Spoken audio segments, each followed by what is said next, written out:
এই নিন স্যার আপনার বিল। বিল? কিসের বিল?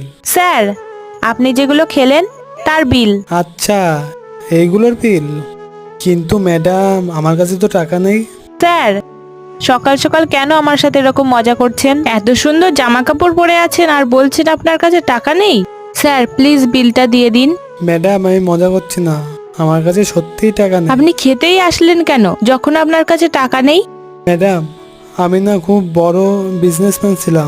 আমার হ্যাবিট এরকম বড় বড় রেস্টুরেন্টে খাবার খাওয়া, কিন্তু কিছুদিন আগে আমার বিজনেসটাই প্রচুর লস হয়ে যায় আর আমি পুরো বরবাদ হয়ে যাই। শিট ইয়ার, এ কোথায় ফেসে গেলাম। স্যার আপনি একটা কাজ করুন, এখান থেকে যান, আমি আপনার টাকাটা দিয়ে দিচ্ছি। না না ম্যাডাম, আপনি এটা কি করছেন? খাবারগুলো আমি খেয়েছি, বিল আপনি কেন দেবেন? দেখুন স্যার, আমি চাই না একটু খাবারের জন্য এখানে পুলিশ আসুক আর ঝামেলা হোক। এরপর দিদিটার সাথে কি হলো দেখবো নেক্সট পার্টে।